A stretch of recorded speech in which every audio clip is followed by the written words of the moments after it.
Welcome, everyone, to the Customer Success Leadership Roundtable. I'm Andrew Marks, co-founder of Success Hacker and our Success Coaching Training Program. We're back for our monthly live webcast today talking about utilizing customer journey mapping. This free learning event is brought to you by Success Coaching, the world leader in customer success professional development training with nearly 17,000 students globally. Our programs are available in a variety of formats, from self-paced online learning to virtual instructor-led boot camps. We're now accepting registrations for all of our virtual instructor-led programs, I believe, through the end of the year. And we've got our fall 12-week coaching program that's being offered in partnership with the University of San Francisco, launching in mid-September, along with a number of standalone courses taught by industry experts, including data-driven decision-making, having difficult conversations, change management for customer success, outcome-based selling, and what successful managers do, a 12-week management training and coaching program for those that have moved into or are looking to move into customer success leadership. By the way, that program launches this week, so you still have time to join if you're interested.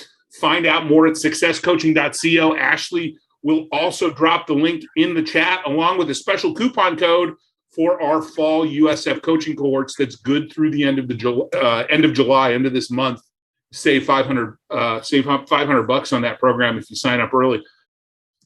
For those of you that haven't participated in one of these events before, this is a live and unscripted discussion where we dig into a single topic relevant to customer success, regardless of the company that you work for, the scope of your role, the sizes of the customers that your teams deal with. We aim to pick topics that are going to be practical and useful for you. The schedule for our upcoming events can also be found at successcoaching.co. Click on the events tab at the top of the page to find out more. A few housekeeping items before we get started. This webinar is recorded and we will be posting a replay along with a transcription on our website early next week. We will be taking questions later on during the webinar, so please don't be shy and use that Q&A button found at the bottom of your screen to ask or upvote a question.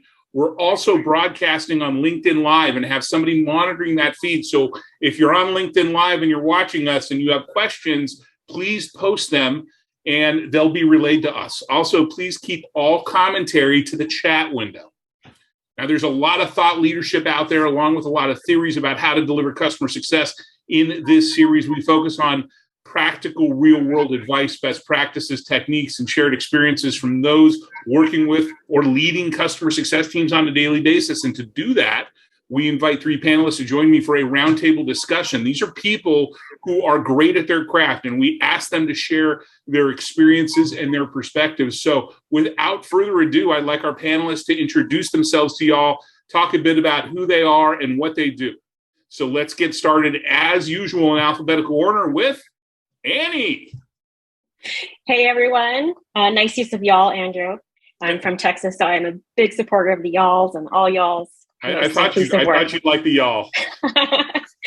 Well, as Andrew said, my name's Annie Wu. I've held SVP and VP roles in service and success over the last decade plus. I started my career managing a contact center, and I think that's probably a pretty common one for most folks who have found their way into customer success.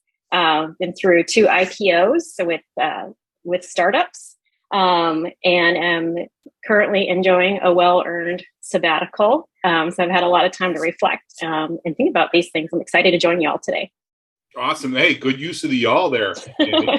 You're really kind of settling into your new Texas location. Really flows off the tongue. Yeah, it does. It does.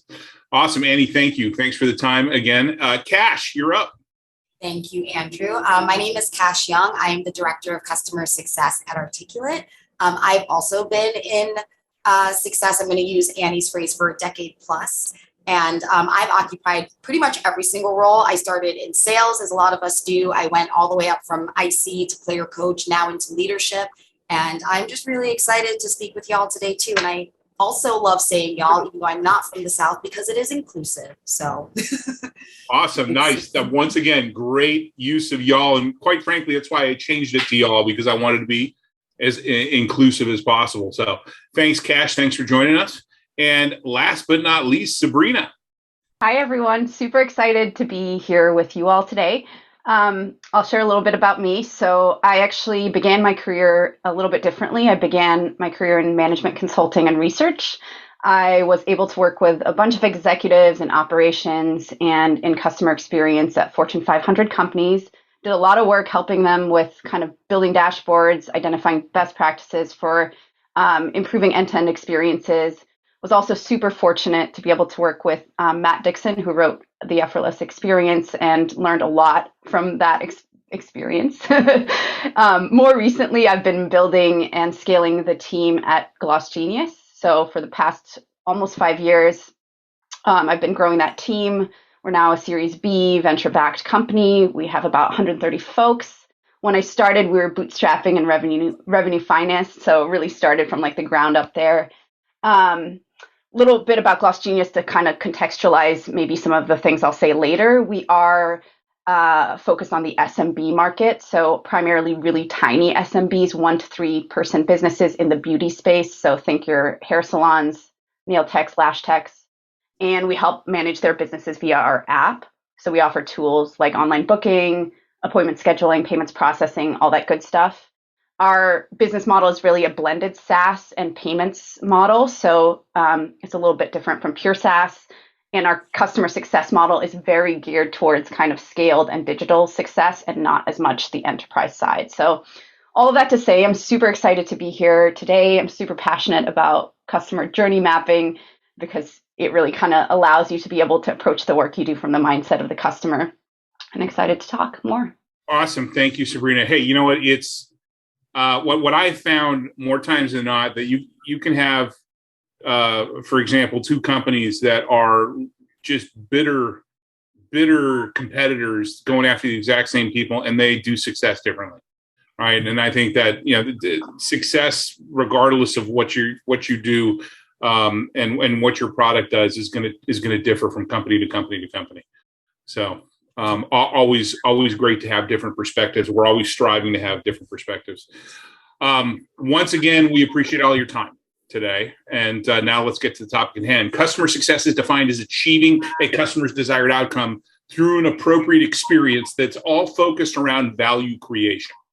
Today's topic is about customer journey mapping, a very important exercise that is focused on matching customer expectations to appropriate customer experience. But we also always want to be working towards a predictable, repeatable approach to driving customer value. It's the only way for us to be able to set realistic expectations with our customer and other internal team members that are part of the effort, and determine how to monitor the progress of execution on both sides of the equation.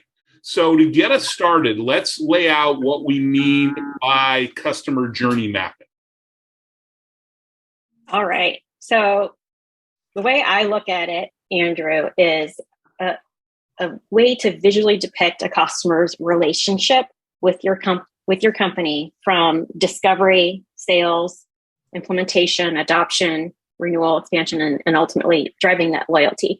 And it can be a really powerful tool, especially when it's used diligently and appropriately, a benefit not just to improving the customer experience and making their experience with your company easier, but also it improves the employee experience. It removes roadblocks and friction points that your employees go through to deliver that service. Now, it isn't just the touch points that someone has, one-on-one with a person. It's a lot of things combined. It could be what they hear about you and what they see about you online. But when you use this, it becomes a really powerful collaborative tool for getting the company engaged on delivering a better experience, drives your product innovation, and overall, of course, bottom line is you earn the customer's loyalty. So that's how I look at it. I don't know if anyone else wants to add to that definition. You two agree, Sabrina, Cash? Yeah. Pretty much it?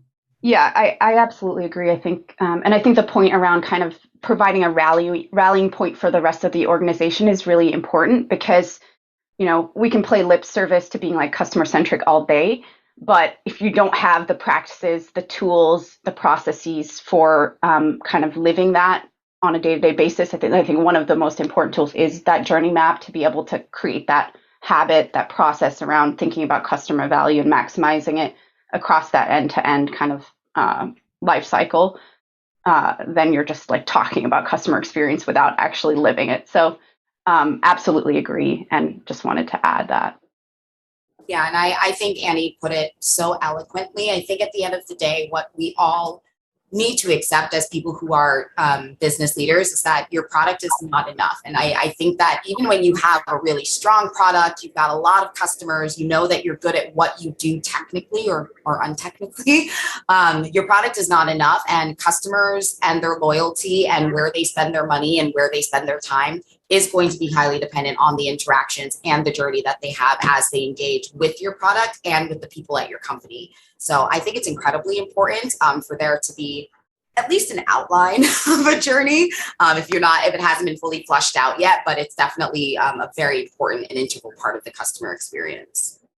Well, is a customer journey ever fully fleshed out? I mean, is it something that I can just is it like a Ronco oven where I can set it and forget it? Or is it something that I need to be, constantly looking at and reevaluating and evolving over time? I think that there's a sweet spot. I mean, it's definitely not stagnant, right? I mean, as people, we evolve every single day. Businesses change, industries change.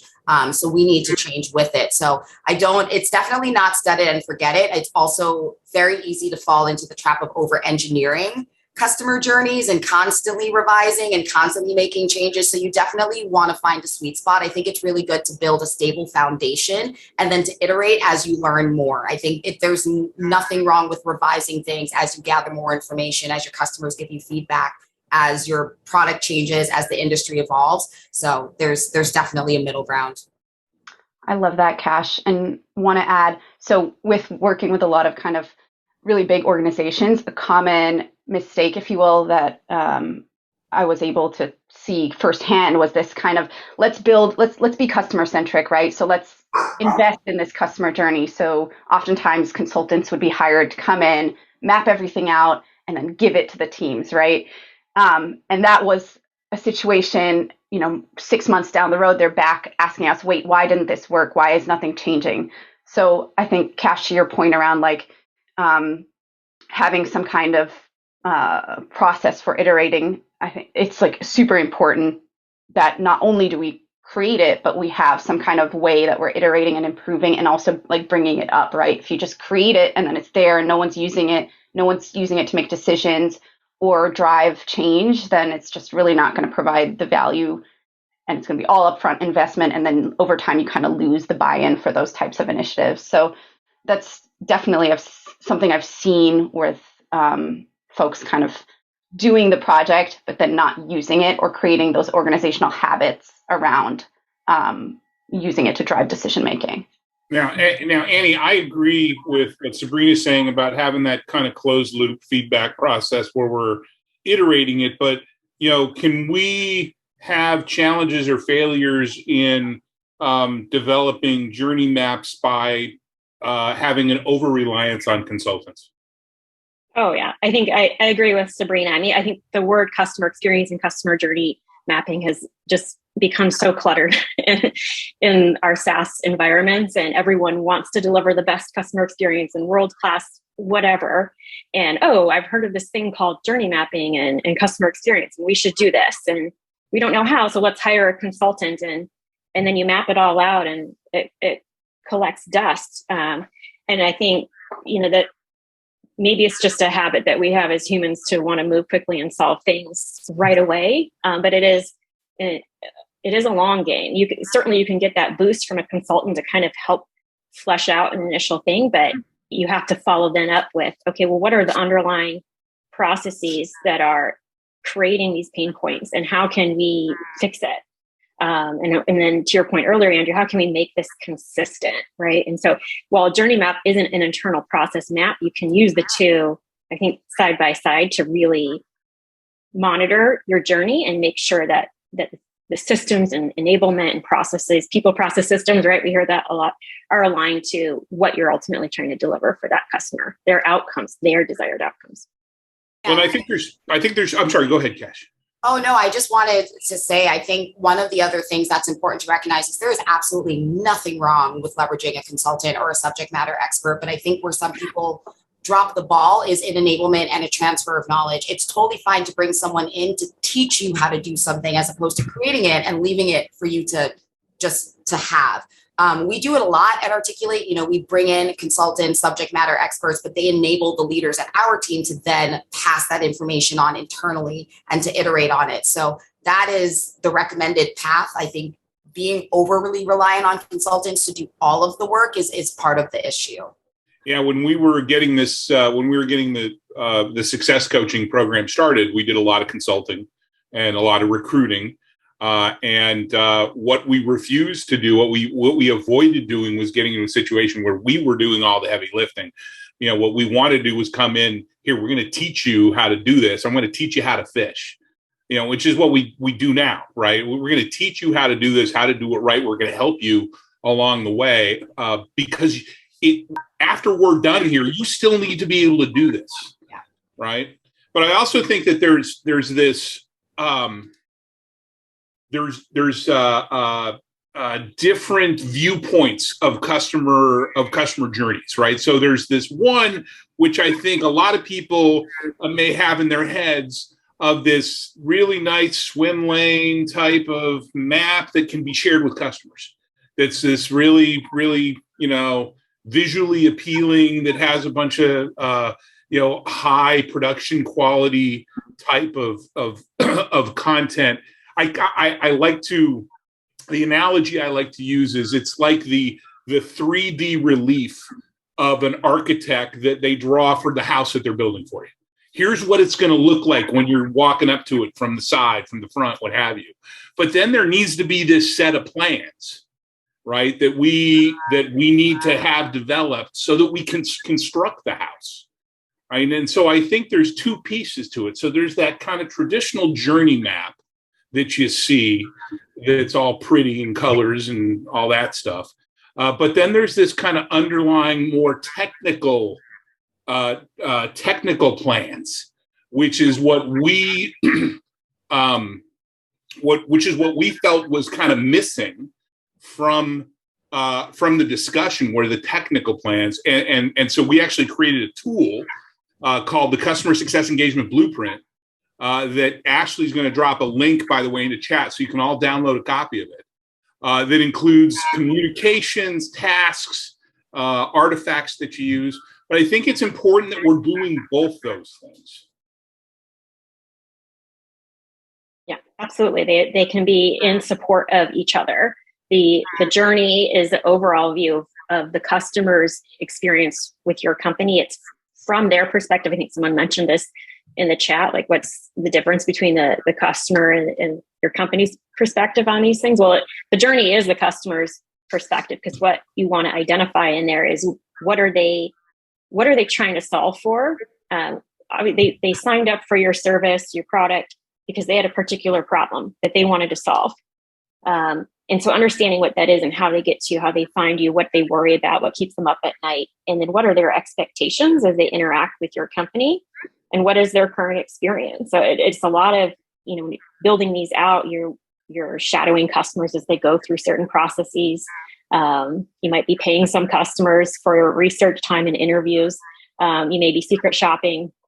Anything you can do to really get that customer perspective on your journey.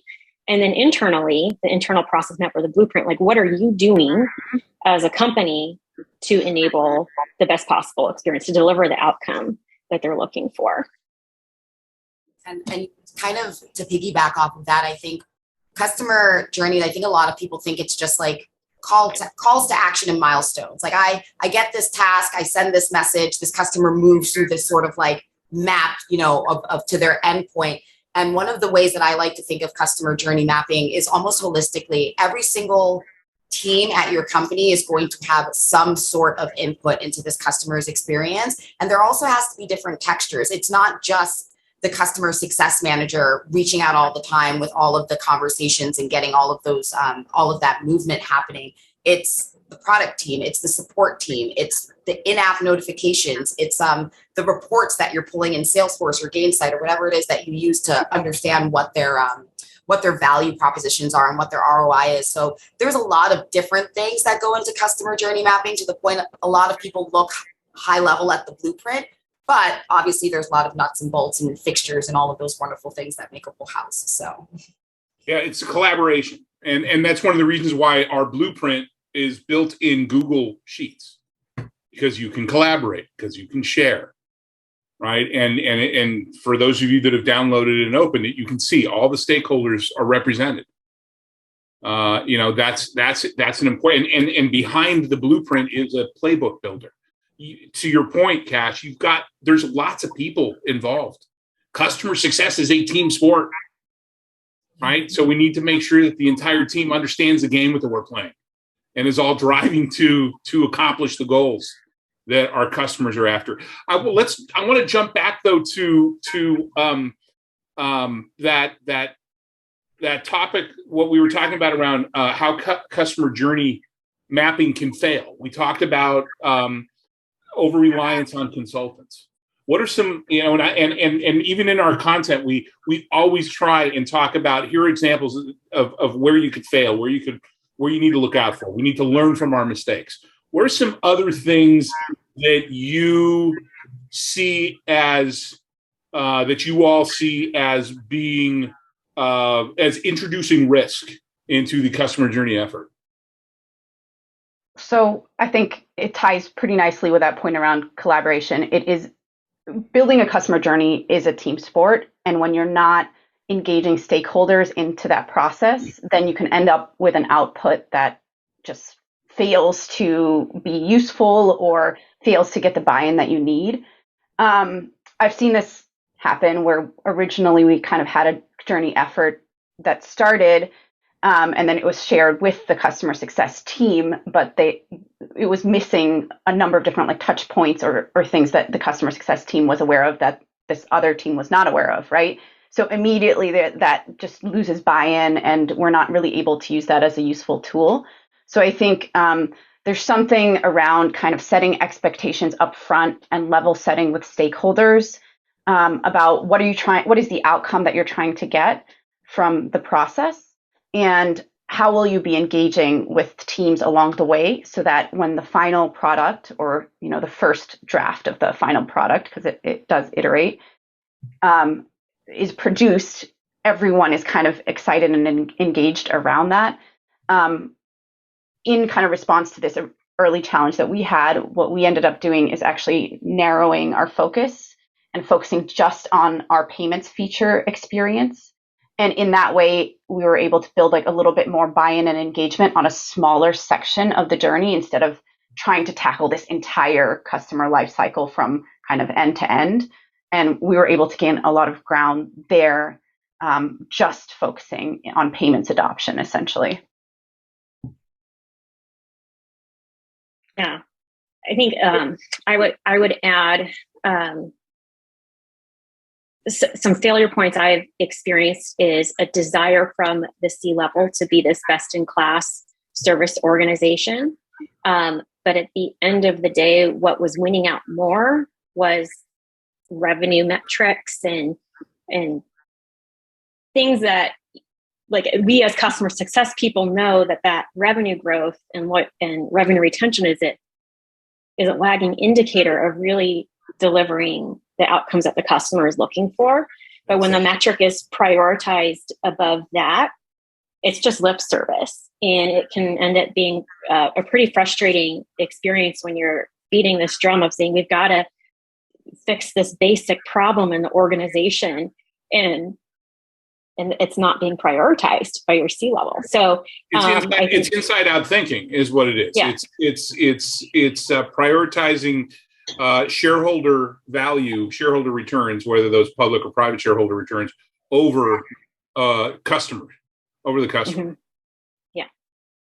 Definitely. And maybe wanting to play the short game instead of the long game.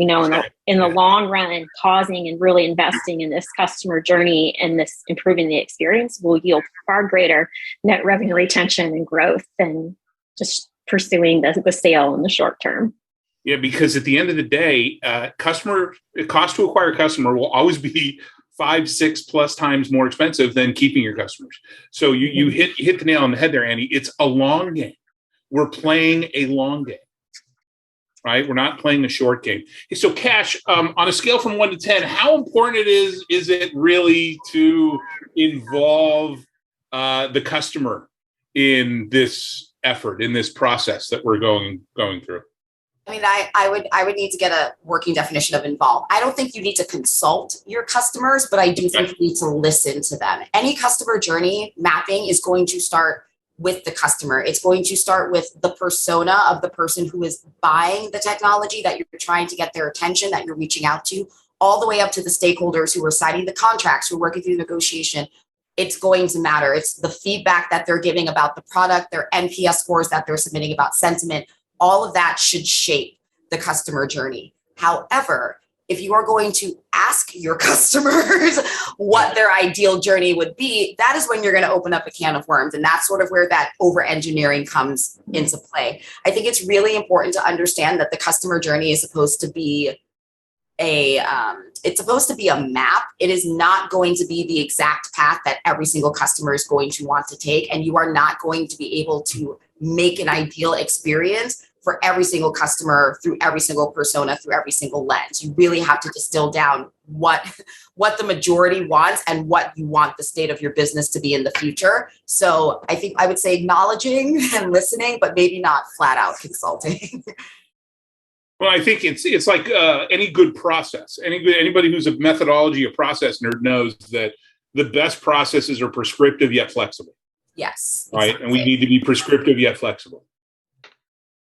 I really like what Cash was. By the way, a reminder, folks, if you have questions, please, we're going to get to questions here in a few minutes. Please ask your questions in the Q&A, using the Q&A button. Sorry, Annie, I interrupted you. Was it Annie or Sabrina? Who did I interrupt? Go ahead, Annie. I'll go next. Okay. Yeah, I think we both got excited with Cash. Yeah, I got excited. I wanted to jump in. But I just wanted to double tap on that customer persona because it is so important. It really does begin with that. Who is your ideal customer? And what problems are they trying to solve? What outcomes are you promising you'll deliver for them? And so beginning the process, and you might have multiple personas, but pick one and start there and start to map that customer's journey through using their persona, using their set of expectations. That's one of the reasons when, Sabrina, I'll give you a second. Give me a second here. One of the reasons why your customer journey or your customer experience, whatever we want to call it, needs to constantly be evolving is because your ideal customer profile is going to change over time. It is not static, right? Mm-hmm. You're going to increase your total addressable market because you've added X, Y, and Z functionality, or you now support this type of vertical, or what have you. As your ICP evolves, or your ICPs evolve, and your use cases evolve, your customer experience needs to evolve. Yeah, absolutely. I love those points around you can't make kind of everyone happy. We do have to kind of focus on what are the segments that we're targeting, who is the ideal customer, how is that changing? I will say that for me, at times it can be, if you're able to, extremely valuable to actually do some customer interviewing as part of the journey mapping process. While it's not like a deal breaker not to do it, I think there's insight you can get by like talking directly to customers about how they're experiencing some of the touch points and more context around their story, their journey that can be hard to even unpack from like all of the other data and touch points. Because it's like a soft thing, right? Like you're not looking at hard data. I think oftentimes that element can be ignored potentially or not seen as important. But there's a lot you can learn from like the things that customers aren't saying or what they're saying in between lines through like a really good user or customer interview process that can equip kind of that journey map with a little bit more of a sense of like, okay, here's the touch point, but how do customers feel about it? And something I learned in this like more recent payments journey mapping, we have this payments touch point. It's like a security and verification touch point, not the most fun, right? But two customers were experiencing that like very, very differently. One customer, it's the exact same touch point. They had a lot of the same indicators across kind of the journey, but one customer hated it and was every time she got this like touch point, she's angry, she hates it. She thinks it's like extremely frustrating and embarrassing. The other one loved it. She's like, oh, you're protecting me, you're keeping me secure. et cetera. So I think that that's like an example of like a specific insight that we wouldn't have been able to have unless we had heard like directly from customers in that scenario about how they felt about our engagement with them at different points in the journey. Yeah, and capturing that feeling is super important as well, right? It's that employing that empathy muscle, right? But you're only able to get to that point with your customers, like you said, is sitting down with them and talking to them, right? And listening actively, hearing what people are saying and connecting with them, and really, and what that ends up doing is it not only helps you connect with that particular customer, but you can look at that and say, okay, I have this cohort of customers that are very similar.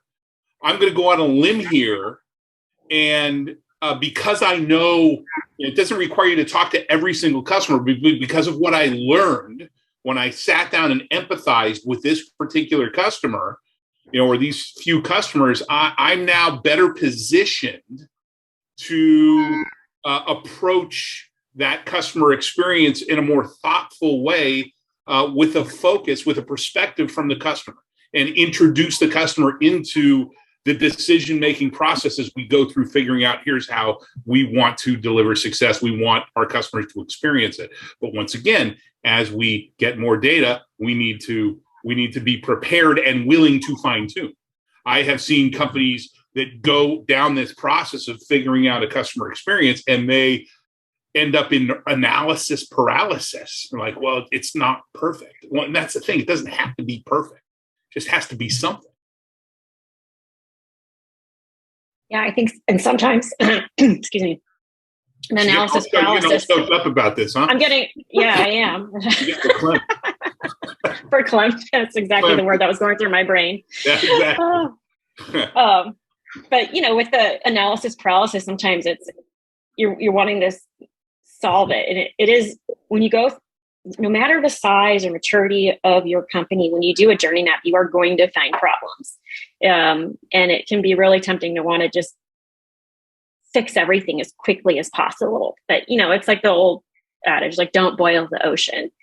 Look at it, listen to the customer voice, and identify, well, if we were going to pick one or two or three things to focus on right now, and do these things really well, what part of the journey is that, and which touch points, and do that and iterate. You might solve multiple things. What's your way of? And that's a fantastic suggestion, best practice. What do you use to? I have my own kind of philosophy around this. What do you use to prioritize that sort of thing? And I'm going to ask Sabrina and Cash same thing. What do you use to kind of prioritize? Where do I start? I've learned a lot from business analysts and how they look at the business. If you have access to those in your organization, it can be a really great sounding board to help think through and prioritize. Like frequency, pain, and level of effort, I think are three really good things to look at. How frequently is this problem occurring that you want to fix? What is the level of pain to the customer? And what's the lift and effort that is required of your organization to fix it? And you might have things at different levels, but looking at those, kind of scoring it, I guess, through those three things can be a great way to see what floats to the top. And of course, getting multiple perspectives on like what other people think of those categories. Okay. Like it. Sabrina, what do you think? How would you approach it? Yeah, so definitely all three of those things that Annie mentioned, those are all incredibly important. Another lens that I apply when thinking about how to prioritize different types of improvements is absolutely kind of our company-wide OKRs, our objectives, and also kind of our financial modeling around like what do we need to make happen. So, for example, because our company is a blended SaaS and payments model, payments is obviously very important to us. And so payments adoption is a very important part of our business. And as I think about like prioritizing different bodies of work within that journey, we're looking at different customer segments, like our power customers versus our like less excited customers, and thinking about like what's going to create the most lift across these different customer segments for the business as a whole. That way, we're able to prove some value as early as possible. Journey mapping is absolutely a long game, which is very, very hard to sometimes gain buy-in for. So I think for us, it's been really about proving value in these smaller moments and value to the business as the overarching kind of driver of why it's important to continue to invest in these types of journey improvements. And one more thing that's kind of a tangent, again, around that like team sport collaboration piece, where we've kind of had challenges being able to prioritize is these places in the journey that fall in between teams and that are part of this end-to-end process, but like no one totally owns it. And so being able to find like a company-wide marker to say like, this is why we as a team should prioritize this across functions has been important to us. Awesome. Cash, what have you got? Sabrina stole my answer, but I definitely want to tack on to everything that Annie and Sabrina have already said. I think with all of those things in mind, probably the biggest things that I also consider are, and Sabrina touched on this, is the impact to the business. Obviously, we are all in success. We are driven by revenue and retention. That is our bottom line. So it's always going to be the impact to the business. And if I'm going to be implementing a solution, I always like to consider, is it a scalable solution or is it a Band-Aid? Is it something I'm going to have to fix again a couple of months from now, or is this going to be the wave that I ride into the future? And then I think also what I like to consider is, what is the risk of me not addressing this? What is going to happen if this goes unsolved? Is it going to be that we lose revenue? Is the team going to be upset? Is the customer going to view us badly? I think those are all things that I consider when it comes to, really figuring out where to bridge those gaps in the journey. Okay, I agree with all of those, but I'm going to throw something else out there at you, which is the way that I always approach prioritizing where do we start. And that is, and I guess it's somewhat of a combination of some of the things you threw out there, but it's looking at it a little more proactively, is what are the key moments of truth in the customer journey? Where are those places where we freaking need to nail it? We know we need to nail it.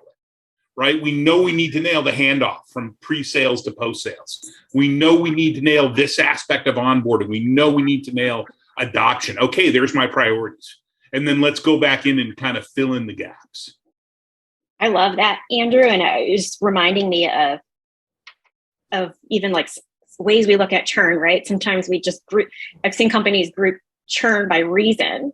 But if you look at where does the customer churn in their journey with you, you're going to discover what those moments of truth are a lot more quickly than trying to worry about, well, they left because it was price. They left because, they didn't see value. But where were they in the journey when they churned? Were they in implementation?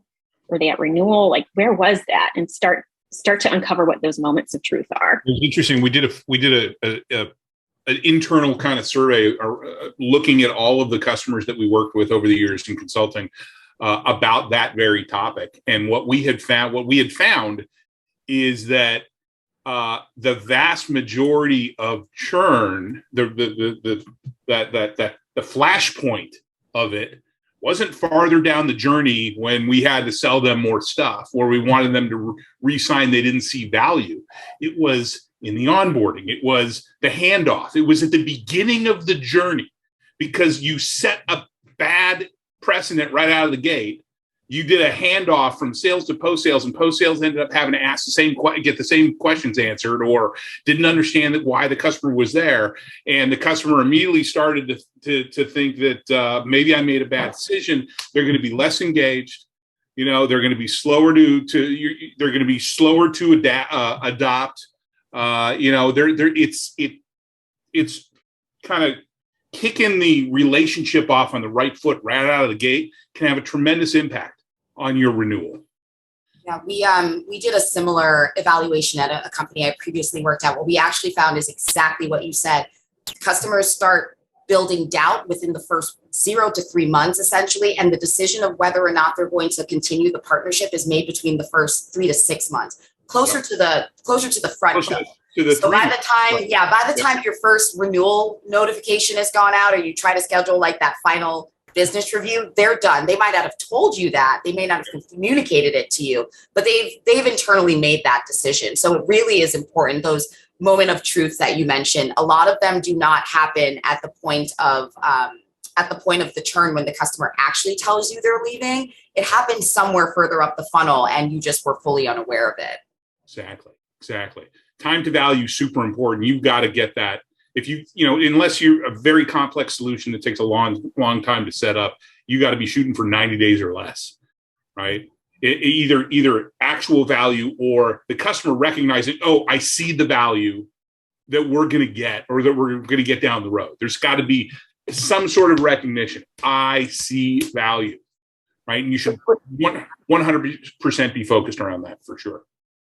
Yeah. And I think, that also comes down to understanding those customer segments and the ideal customer and the expectations that they're coming in with, right? So like, if we don't understand what's the value they expected, it's very hard to figure out what the right kind of way to maximize that value is. Or if they're coming in with this expectation of value that, frankly, maybe is not your sweet spot or you don't deliver, again, then you're getting all of these signals along the way that might not even be relevant and might cause you to do a lot of work for potentially a customer that's not necessarily one that you want to kind of go after. Oh wait, you mean sales oversold to a customer? That's never happened to me. Right? Never. That doesn't happen. All right, we got a bunch of questions. And by the way, as a reminder, especially for those of you that are joining us for the first time, we do go 15 minutes after the hour. So the guests, myself, are willing to stay until 15 the hour. We'll answer as many questions as we can. We got 7 questions listed. Please feel free to ask more questions or upvote questions. I will go in order of upvoted questions. So if you want to jump in there and upvote any questions, please feel free. And to my guests, if there's anything that you see on that list that you want to jump in on right out of the gate, remember to hit that answer live button. So let's see, Renee, thank you for the question, Renee. Renee asks, I'm hoping you are going to recommend best customer journey mapping software, ideally more than one with strengths, weaknesses of each. Have any of you used customer journey mapping software before? And if so, do you have any recommendations on what to look at outside of our little customer success engagement blueprint thing that we've thrown out there? This is a good question, especially since so many of us are remote now. And so the sticky note on a whiteboard or all getting in a conference room may not be possible anymore. I've certainly used that when we were in person. Jamboards are super easy. And if you have Google, like many companies do, you can use that. I've used Full Story for more complex ones. So there's a lot of different options out there. I'd say if it's your first go at it, start simple with the Jamboard, the Excel sheet, what you've provided, Andrew, and then decide what you really want to invest in. Yeah, there are products like Miro, Mural. I've used both Miro and Mural, which are really more virtual whiteboards, but they give you the virtual sticky notes and ways in which you can kind of cordon people off and to go do brainstorming and then come back and collaborate. So I think it's less about, so we're saying it's less about journey mapping software and more about someplace where you can collaborate with folks and walk through this. Cash, Sabrina, anything to add? No, I'd agree with kind of starting with anything. We've used Google Sheets. We've used really simple tools like that. We've also used Miro as well. But I think the important thing is like getting started with something and then evolving it from there. But there's definitely a number of tools out there. And Dan in chat threw out the product Braze. Not familiar with Braze, but check out Braze. Okay, awesome. Thanks, Renee. Thank you for the question. Next question comes from Kathy. Kathy asks, what are your thoughts on identifying different or the same journey if you have customers that are in different segments? So you've got your enterprise, you got your mid-market, you got your SMB. Does it make sense? Is it realistic to have the same journey across multiple segments? I mean, I would almost turn that question back on why would you segment your customers differently if you weren't going to create a different experience for them? I mean, obviously based on revenue or maybe company size or something like that, but I think that in and of itself is the answer. You're labeling customers as part of this segment because their experience and the value that they're bringing to your business is different.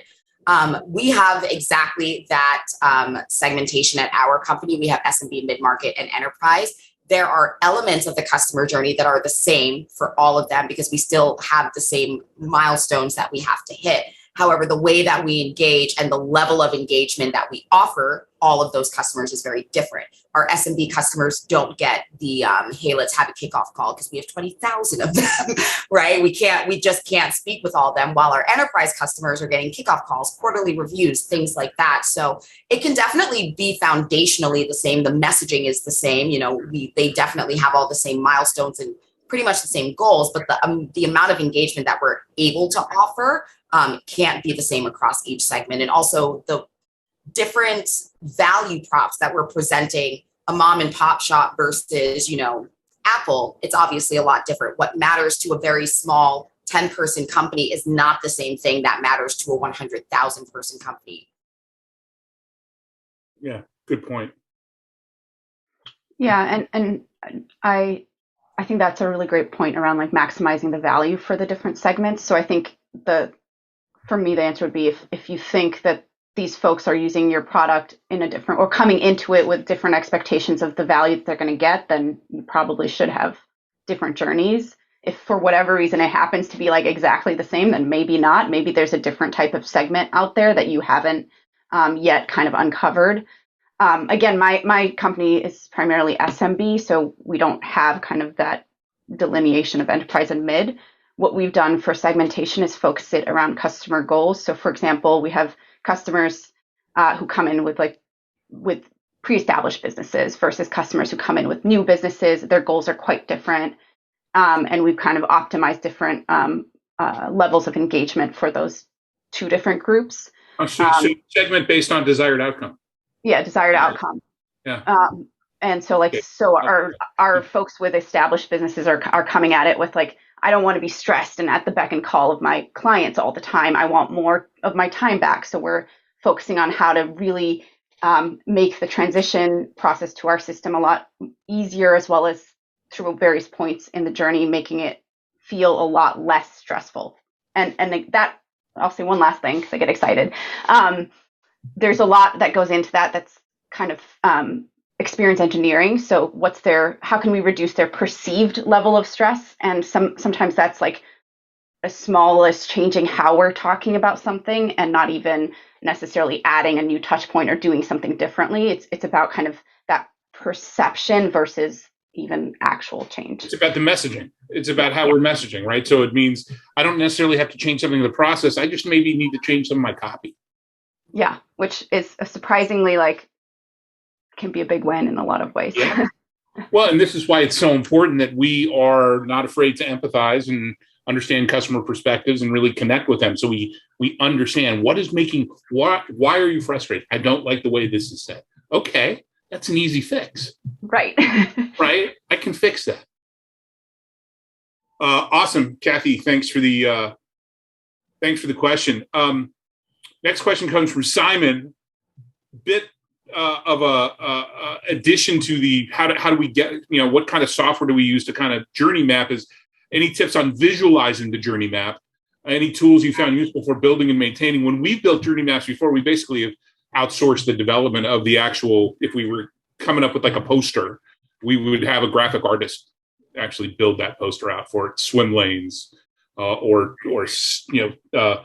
blocked out segments representing the customer journey. We have plenty of customers that use that customer success engagement blueprint as the way to visualize it because the way it's laid out. Anything in particular that you have used? Any of you have used for that? I've done some really creative stuff. One time I actually got my team together and we reenacted the customer experience for our chief product officer and CEO and others in the organization. And it was based on real customer stories. We used their names, their business, the problems they encountered,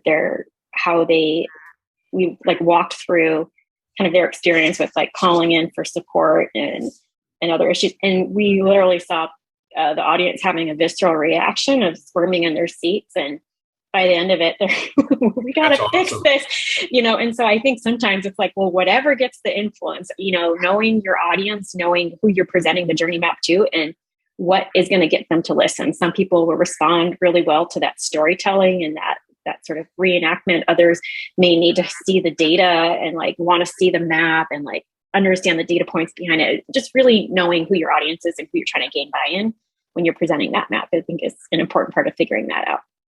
I love that. That's such a cool idea. Really cool.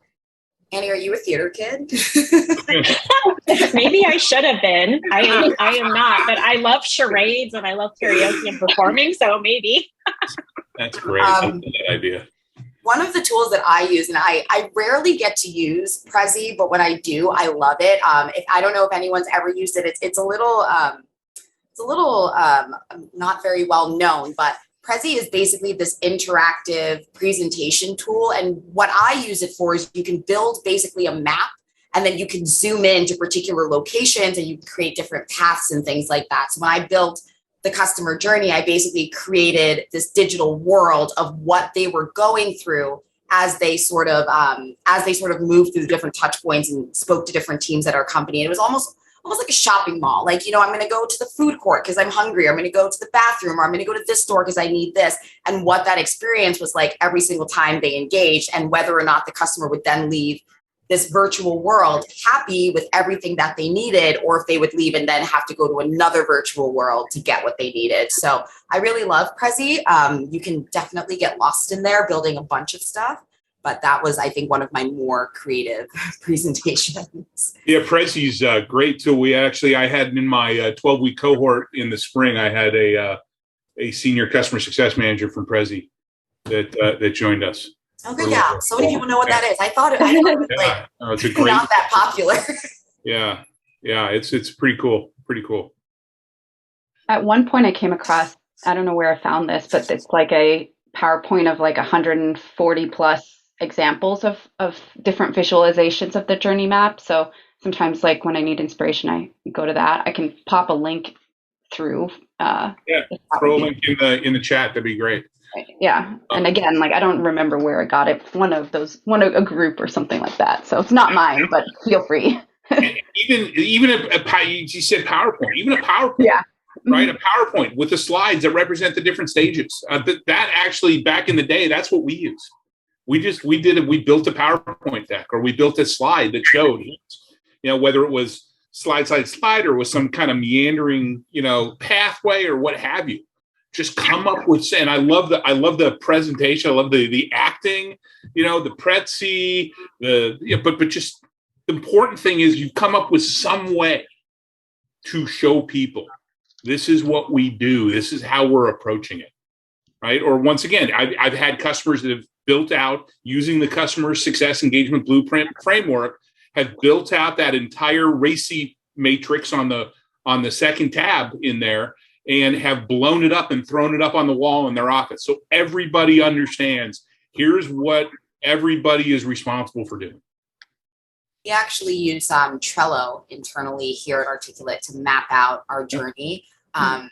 Maybe not as intuitive as I would like for it to be, but it definitely helps get that visual representation of when customers are moving through the different stages.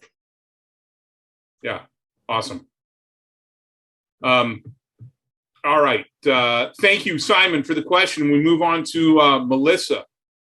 And just a reminder, if you have to drop off at the top of the hour, this is going to be recorded. We're going to place it on the website. Should be on there early next week with transcription. But if you can stick around, we're going to continue asking questions until 1:15. Melissa asks, how do you start a customer interviewing process about your customer journey that is separate from your regular customer touch points? How do you entice customers to talk with you about this?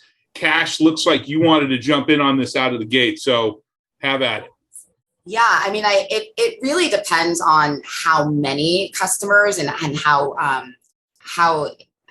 intensive the interview process is going to be. But one of the things that I like to do, and I've done this at a couple of companies, is to start an advisory board. And just to make the customer feel special, you will be surprised how far it will go just to single out a single customer and be like, you know what, we want your opinion.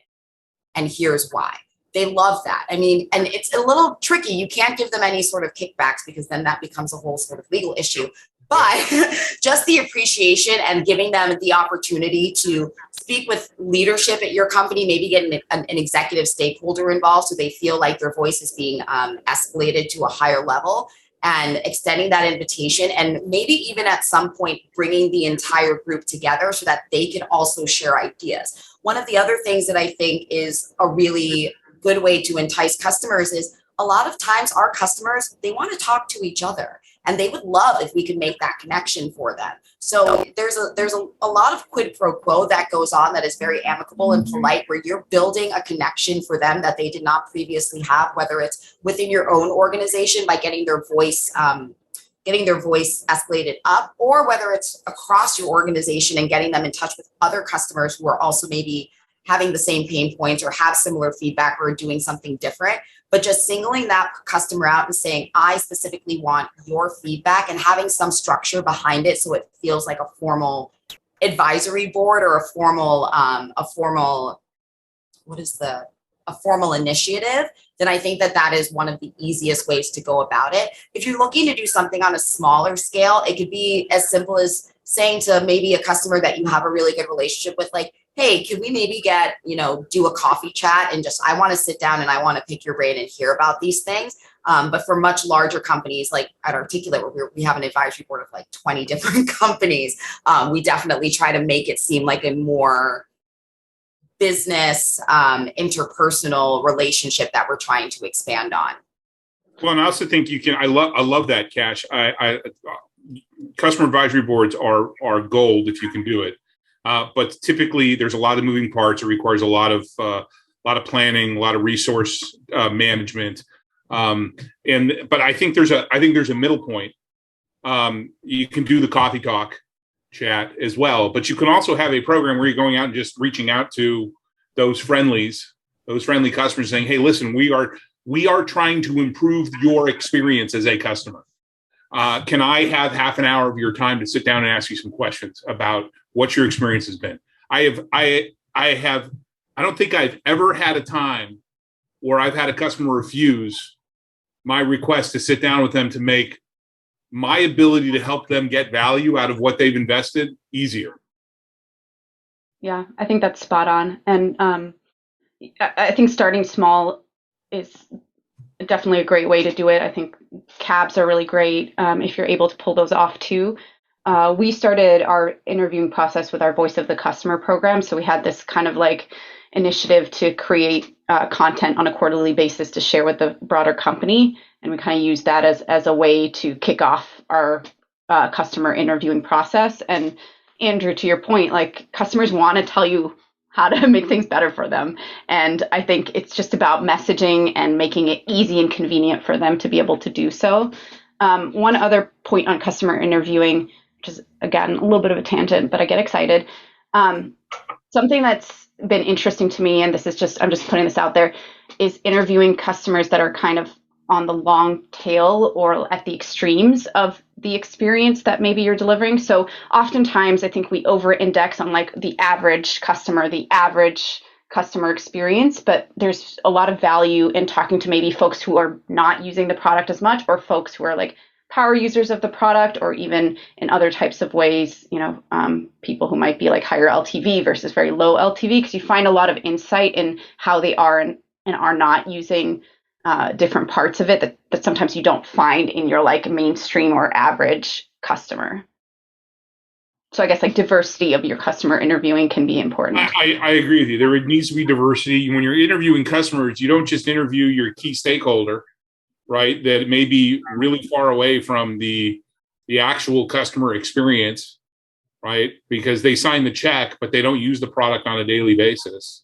And you need to get down to those. You need to include those individual users. What was it like as you went through the training process, the adoption process, right? Because we're trying to reduce the friction across the board. So we need to understand what everybody's experiencing. Awesome, Melissa. Thank you for the question. Cash, if you could hit the done button for me. Carolyn, you still here? I think, yes, Carolyn's still here. Carolyn asks, Carolyn, thanks for the question. Thanks for sticking around. Asks, how do you even start the process?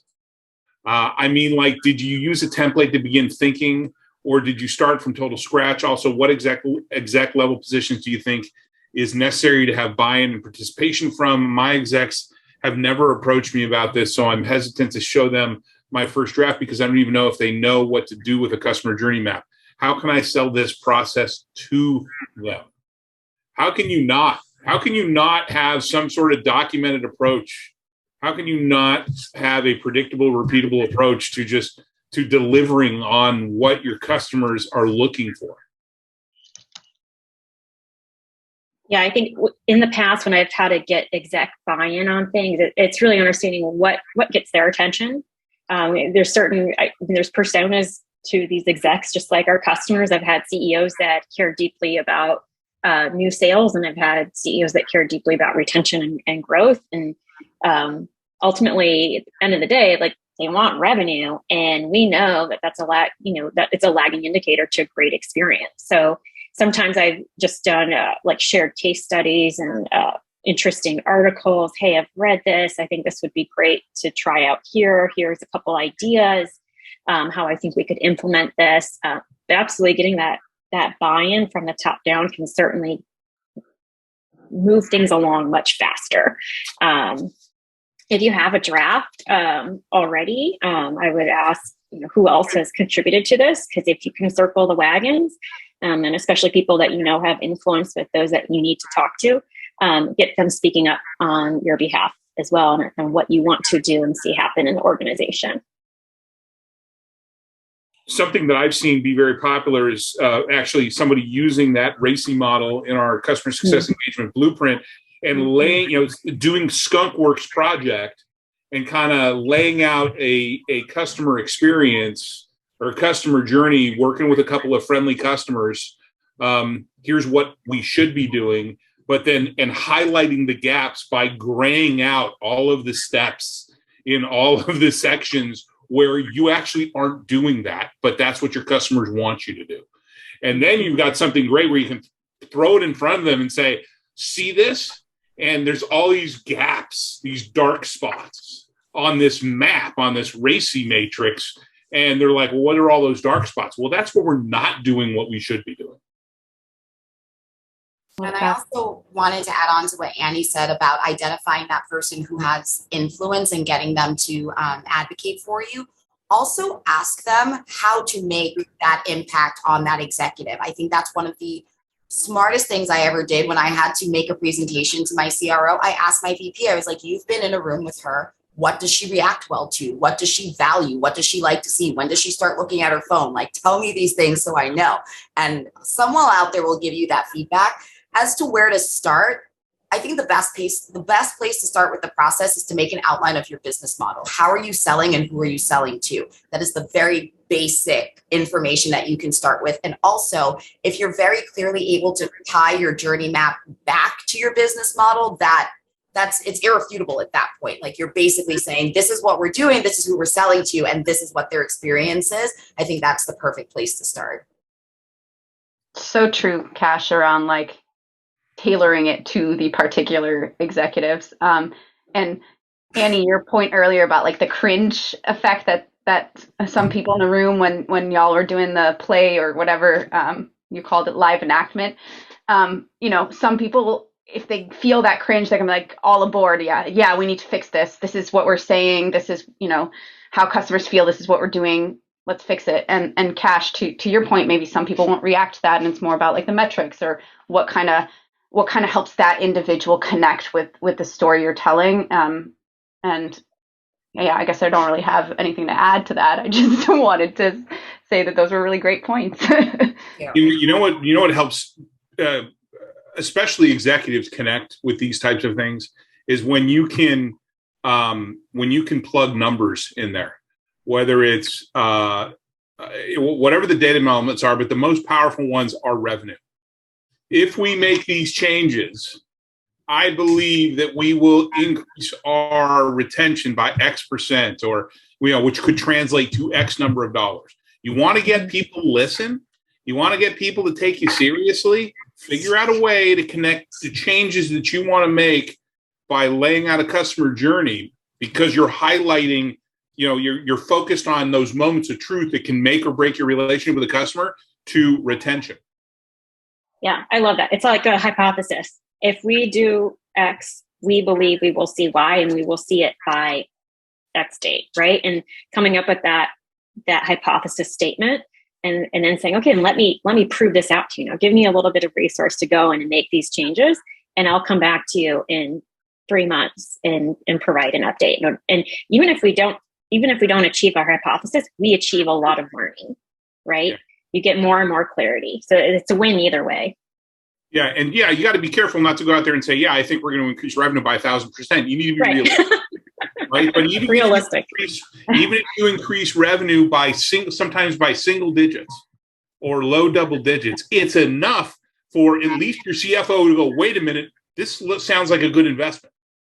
Mm-hmm. I was really successful pushing stuff through when I became pals with my former CFO at previous companies. Is like, and approach him or her with, here's what I think we can do. Here's how I think we can affect the revenue.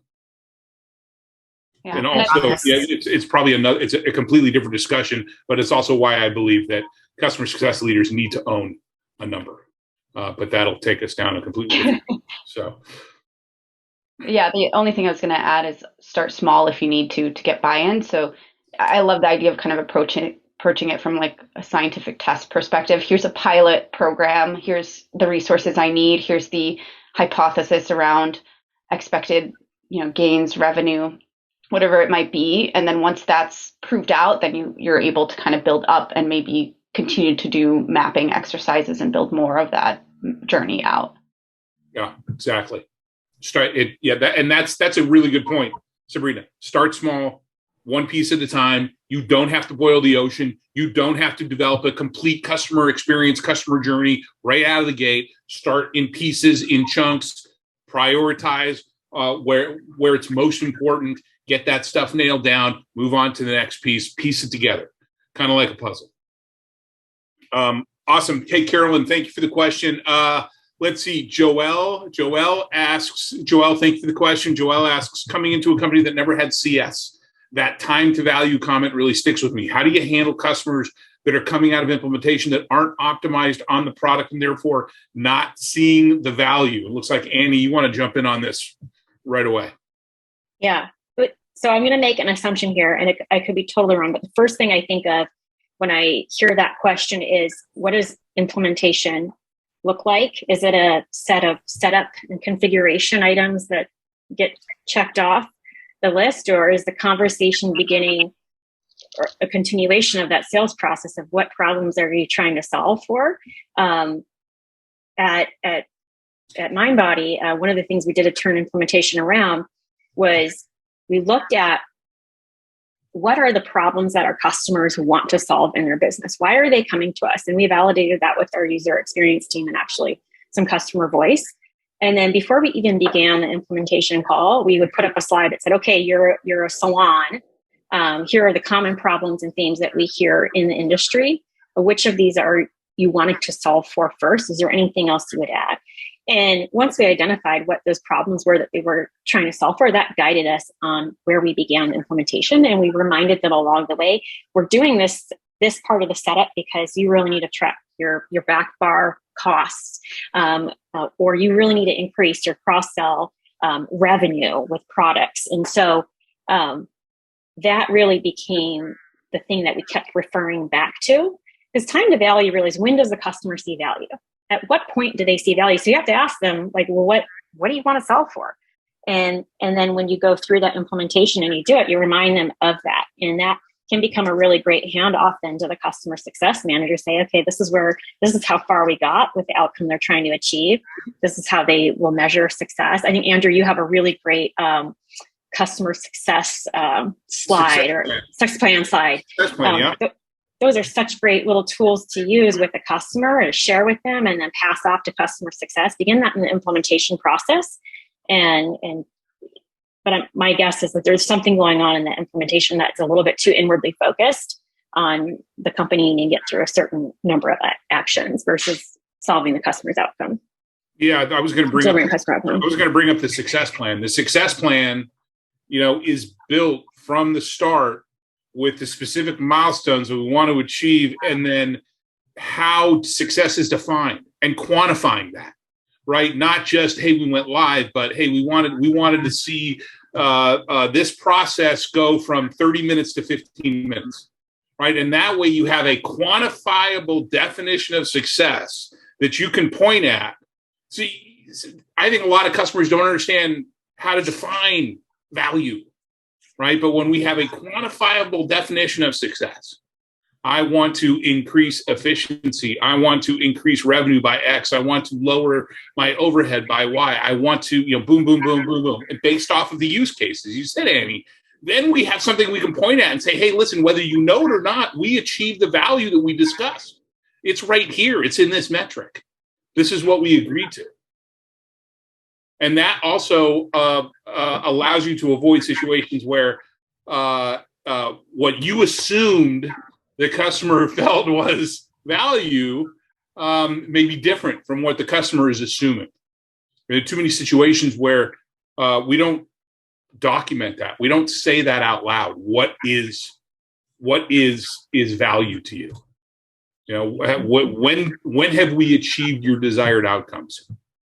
By the way, Andrew, I've used that success plan template with micro SMB all the way up to enterprise, and everyone nerds out on it. And sometimes it even leads to them saying, oh, let me share our strategic plan with you. Love that. It's like for customer success. You're like, wow, I've actually got their OKRs now in my hand, and I can connect the dots.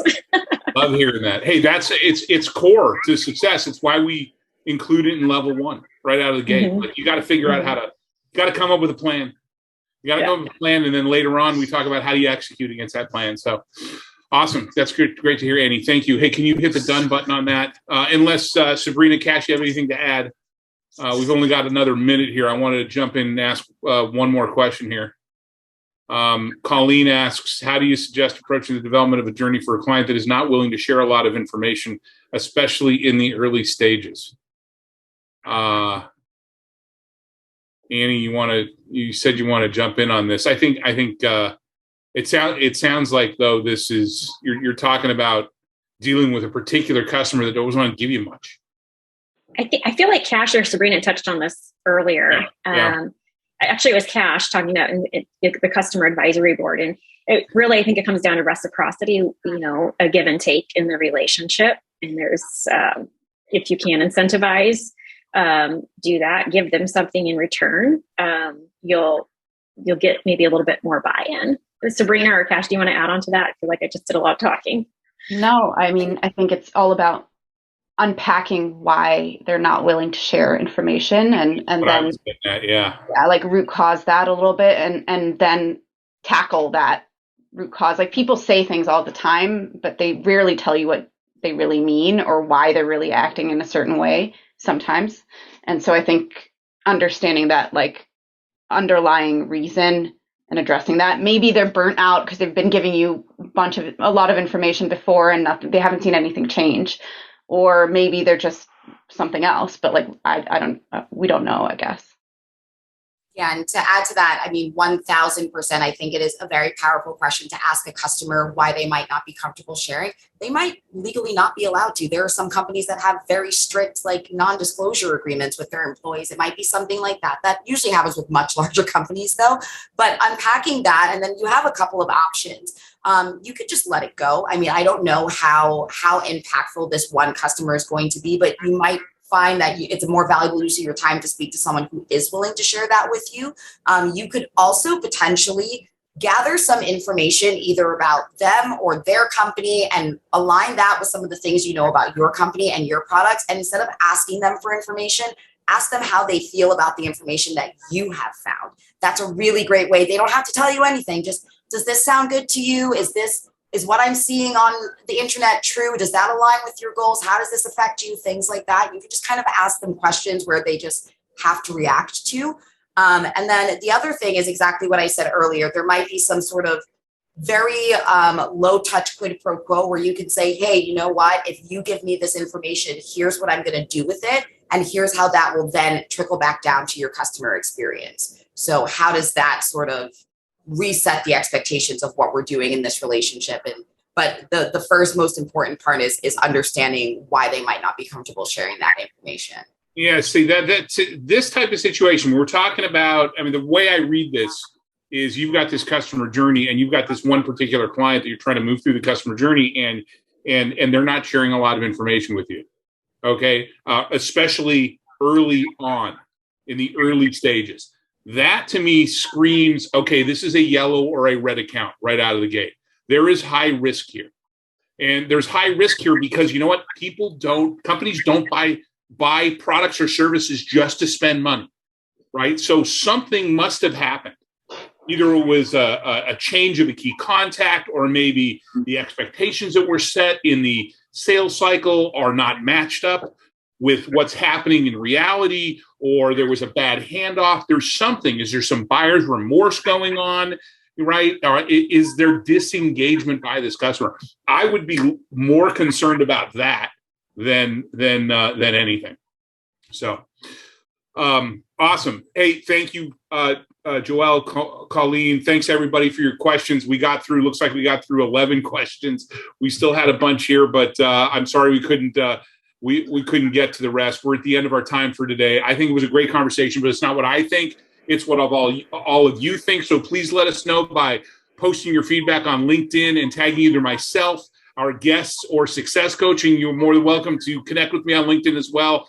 Always producing lots of content. I want to thank our guests for spending time with us and for the ideas, thoughts, insights, and best practices that you've shared. On one final note, great CS leaders know that they don't have all the answers, but they know where to get them. That's why we created the CS Leadership Roundtable, to harness the knowledge and experience of the community to help improve everyone. We hope to see you again at our next event on August 17th, when we'll discuss how to determine the right tools for your CS team. Until then, make sure to make space for yourself and your mindset every single day. Have a great rest of your day, week, and month, everybody.